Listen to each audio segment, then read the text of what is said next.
I'll do my best to get this in shot, but the box is absolutely huge, so we'll see how it goes. Yes, I picked up a Commodore 64, or at least I hope that's what's in the box. I've not actually looked yet. And I picked this up in May 2022. And yeah, I'm only just actually getting round to opening the box, which is kind of ridiculous, I suppose, especially when you've paid good money for it and you don't even know if it's in there. But I guess we'll find that out, won't we? Yeah, it's it's one of those compilation packs that I presume they will have released sometime around Christmas. I don't know. Commodore Mind Benders, whatever that is. Or if we flip it over.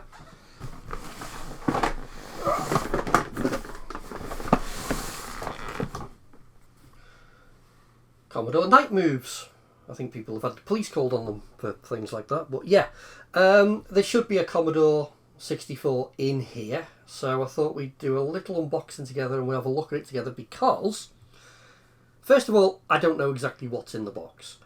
Secondly, I don't know what might be and should be in the box even works. And thirdly, I've literally never used a Commodore 64 before. This is literally the first time I've ever used one in my life, which, considering what my hobby is probably quite surprising, but there you go. So it came with this, and presumably everything that's in the pack. Hang on, let me pop you out the stand, and we'll have a little look. Yeah. So it should have the computer. We should have a cassette recorder, and I think it's only got one joystick. I think I remember that from the advert. The guy said it's only got the one joystick. That's fine. Came with that, came with this as well, which I think is part of the pack. So some games, some more games, even more games. Okay, let me put you back in the stand and let's start digging through what's in the box. I'm kind of curious to see what's in here myself. Let's see if I can do this one-handed. I'll have to be gentle with it because the box does feel like it's going to fall apart at any time.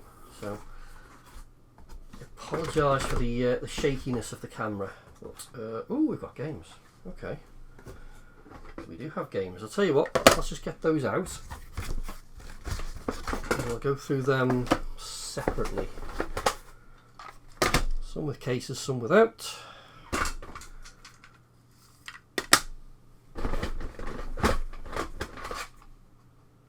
Airwolf 2, oh god, they made a second one. Jesus Christ. Ugh.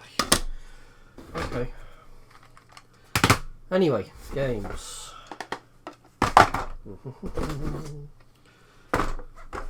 Ah, a joystick. Very grotty looking. Oh, that's filthy. Yeah, we'll have a proper look at that in a bit as well. What else have we got?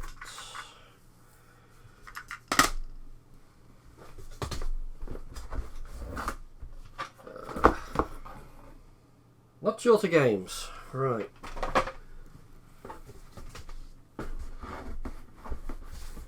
And, oh, the user manual, that will be useful. Brilliant, okay. Ah, more boxes. Okay, so we've got the cassette unit, presumably in there. And in there, another box with the machine in it. So I'll just pause, I'll just take that box out of this box and then we'll have a closer look. There were a few extras in the box actually. So there was that little Commodore notice saying if you turn the computer off then you've got to wait at least 30 seconds before turning it back on again, apparently. Shorter reswitching intervals may cause undesired operation. So I think that's the polite way of saying you might screw it. I don't know. What else? Things you don't normally see. So like the packing card for the warranty. Looking a bit grim, but yes, it was packed and checked by someone called PS. Works number 60 for whatever that means. And there you go. And what on earth? Oh, this looks like it's been underwater actually. It looks a bit crusty, but the operating instructions for the cassette deck. I'm sure we can figure that out ourselves. Okay, let me pop you out the stand again and we'll have a proper look at this box. So it's just a very simple cardboard sleeve with a little bit of polystyrene. And that's the front and the back I haven't looked at. Can I do this one-handed? I bet I can. Oh yeah, so they use the back of the box to sell your peripherals in lots of different languages, and then it gives you the the technical specification as well. Okay, this is a really complete bit of kit. I paid about 80 quid for everything. I don't know if I've overpaid or underpaid. It looked like a good deal at the time, but then these things fluctuate, don't they? If anything, they're probably more expensive now. Let's see if we can get into the box itself. Oh, we've got a date. Well, there we are. So, 1987 Commodore Electronics. Oh, so when did they stop making these? I'm not entirely sure. Would it be about then? Because they had the Amiga out then, didn't they? But I thought they ran them both sort of concurrently. I don't know if somebody can tell me when they actually stopped making these, whether this is one of the later ones or... It's not a bread bin, so it's not that early, but... Okay, let's see if we can get this open without... No, if I do that one-handed, I'm going to rip something, so let me pop you back in the stand. Yeah, let's not muck about here, shall we? Let's... two-handed operation from behind the camera. There we go. I really don't want to damage what is packaging in very good condition, so... Bar the odd stain, which I'm not that interested in knowing the origin of. Oh, we even got a little Commodore logo pressed into the polystyrene there. That's nice. Come on. Gently, gently. Very fragile, I don't want to damage it. Ugh, right, that's that. And... well, it's in there, so... yeah, I mean, I've not been ripped off. It's in a bag as well. There's a power supply which we'll test. The machine itself looking very neat and tidy, actually. Very neat and tidy. Actually, it's looking extremely dirty now, taking it out of the bag, but that's okay. Looks a bit yellowed. Again, it's to be expected, I suppose. I'm looking at it through the camera, and it looks pretty decent, but to the naked eye, that's pretty dirty, and it does have a bit of yellowing going on, but that's okay. So what have we got? Nothing on that side. User port. Cassette. Signal and video. Presume that's RF. And I presume that's a cartridge port. 2 joystick ports, a power switch, and the power socket, I assume. Okie dokie. Why don't we... I was going to say let's plug it in. Excuse the creaking, that's not me, that is the plastic. I was going to say let's put some power to it and see what it does, but honestly I think these are a little bit dodgy, so we'll test the power supply first. In fact, no, we won't, because do you know what? I've actually got a modern replacement power supply for a VIC-20, and it should be compatible with this as well, so let's just use that. You know, I really hope this works, because if it doesn't, I've no idea how to fix one of these, but I'm sure I could learn. Anyway, I'm plugged in to the video with my old VIC-20 lead, so I'm hoping that's compatible. I think it should be. For the power supply, I'm using this, and it was quite expensive actually, but it's one of those home-brewed Commodore 64 / VIC-20, which is what I bought it for, replacement power supplies that should be safe to use and should be fully compatible. So I'm plugged in, we'll turn that on, and moment of truth, power lights come on, and oh yes, colour looks a bit off. It could be the lead I'm using, or there could be an issue with the machine, but it's powered up and keyboard's responsive. Wow, yeah, straight away we're working. Fantastic. The the seller did mention whether it worked or not, and I didn't ask because it just seemed like 80 quid for all this stuff seemed like a reasonably good offer, even if it didn't work. But it seems to power up. Okay, I suppose my next question is, how the hell do I use one of these? Let's unbox the tape unit. Let's see if we can get something to load. And the cassette unit. So, oh, we've got another instruction manual as well. So, is that the same as the one that I pulled out the box? Yes, it is. So, I don't know why I've got two. But one's in significantly better condition than the other, so that's good. Okay. And, yeah. I'm seeing something hanging out the back already.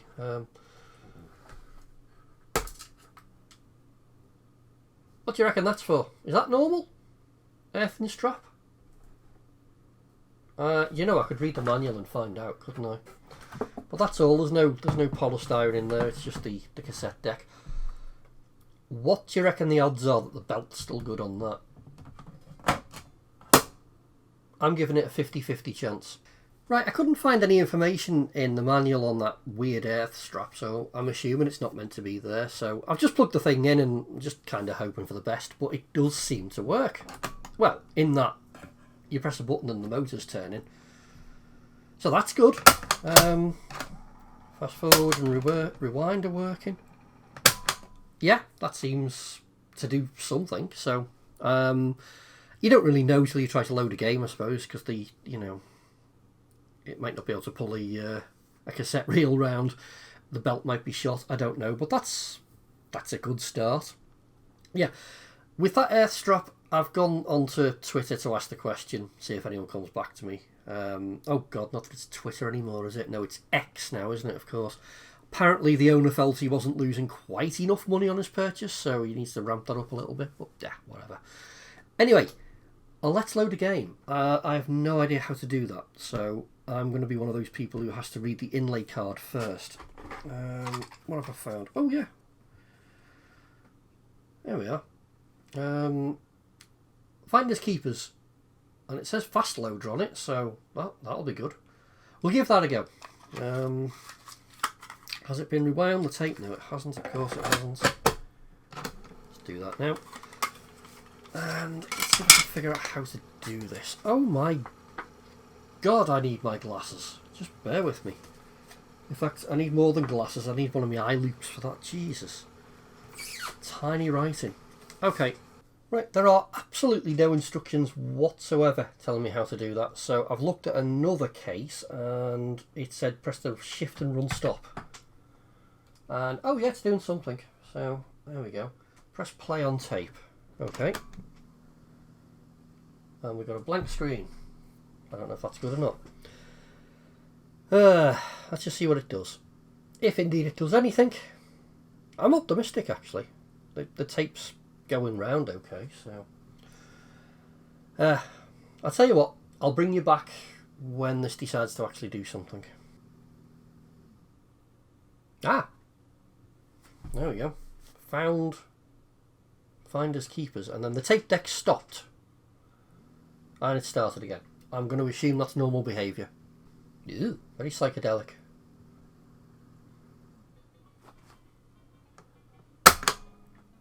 Oh, it's loaded, and we've got sound.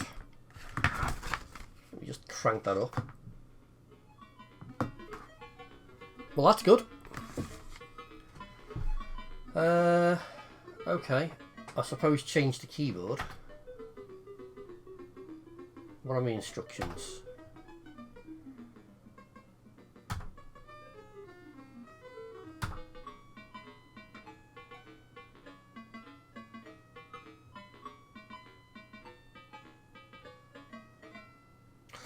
Do you know, let's just jump into a game.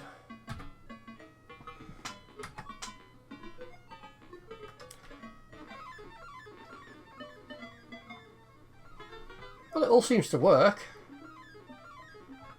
Fast loader my arse though. That took forever. What's me jump? I didn't look at the jump key. Who cares?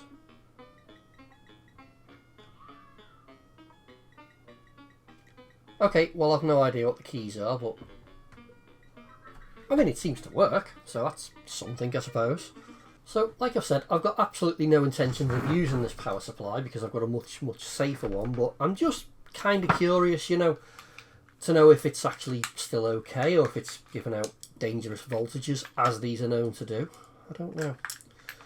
But I'll tell you what makes me laugh. The previous owner has obviously used this, and then they've put it back away in the box and he said, do you know what? No, I'm going to sell this, but I'm keeping the plug. I mean, seriously. They're not that expensive. And I don't get why you would go to the trouble of taking the plug off, unless you really needed it for something, maybe. I don't know. Maybe it hasn't been used. I don't know. It looks pretty dirty, though, so I think it's probably seen plenty of use over the years. I don't know. Let's get a plug on it and get a multimeter on it, and we'll see what happens.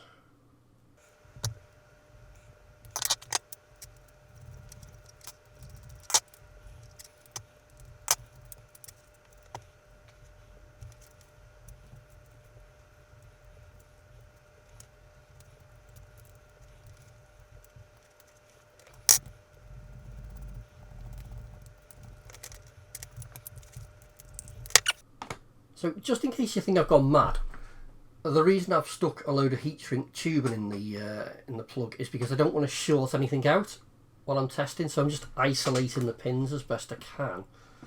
And I'm just going to test the 5-volt line because I think that's the twitchy one.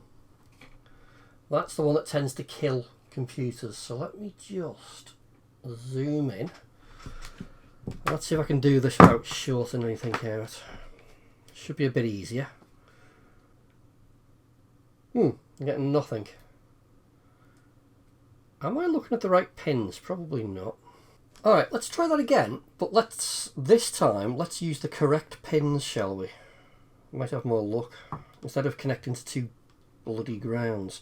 Right, I'm an idiot. Just ignore me. So it should be this. Oh god, this is awkward. And we have a reading of 4.5.12. It's bouncing around because it's very hard to hold it on the pins, but oh god, hang on, let me try and get a decent reading. Seems to be okay though.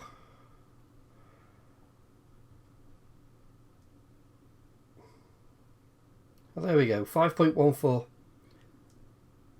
So yeah, that power supply is absolutely fine. I'm still not going to use it, but there's actually nothing wrong with it. So it came with this, the Commodore 64C introductory audio tape, which is not something I've seen before. I'm used to sort of introductory cassettes, but they're not normally audio. That's fine. I don't know how much of this I'm going to play because I don't know how much of it's going to give me a copyright strike because I don't know what's on it, but thought we'd give it a go. It's got mind benders on the front as well, which is the name of the pack. So okay, does it has a receipt of some sort in there? 16th of the 4th, 93. Seems a bit late. Written by John Minson, narrated by Jonathan Kidd. Okay, give it a go. This might not be the best cassette recorder actually, but oh good lord. Let's turn that down a bit.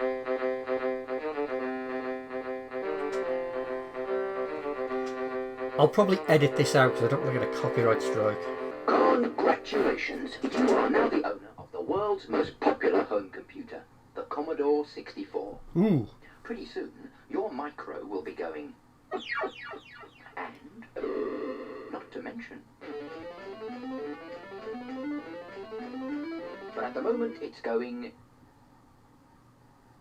That's right. Nothing. Not a whisper. But don't worry. Listen to this tape. Flip through the manual. And pretty soon, you'll be sharing the Commodore experience. Oh, God.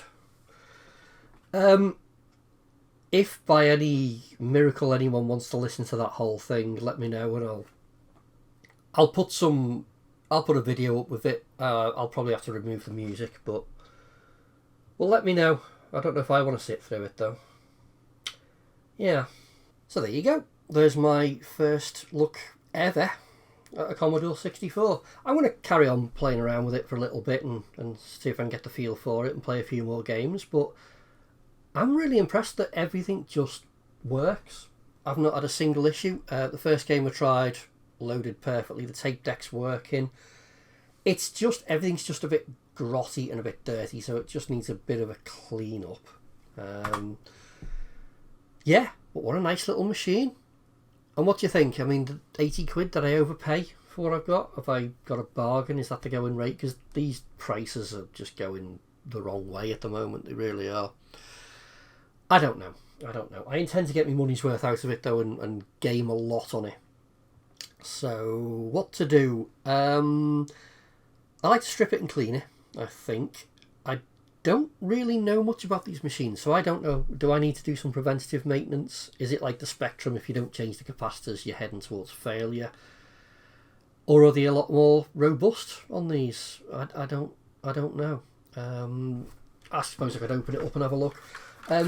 Warranty seal is all still in place as well, so I know it's not been tinkered about with. Power supply was still good. That was encouraging, although I don't intend on using it. I'll use the new one that I've got. What else? Yeah, I wouldn't mind some sort of fast loader SD card solution for it as well, if there is one. I think there probably will be. You know, something similar to the Div MMC for the Spectrum, something like that would be good. And then yeah, I can really get acquainted with the system. I've always wanted a Commodore 64, which sounds funny considering I bought one a year ago and it sat in the box. But honestly, I've just not had the time. But now I think is the right time to start. Now it's out the box, it can stay out the box for a bit, and I'll get some use out of it. It just, everything, particularly the joystick, I don't know if it's going to come up on the camera, but everything's just got this layer of grot on it. It's probably been in storage for a long time, I don't know. Audio tape seems pretty awful, but if you do want to hear the full thing, let me know and I'll see if I can digitise it and get that uploaded as well. But other than that, I'll call this video here. If I do anything more with this machine, which I probably will, then there'll be another video on it. But that's it from me for now. So thanks as always if you got this far. I really do appreciate it. Have a pleasant evening.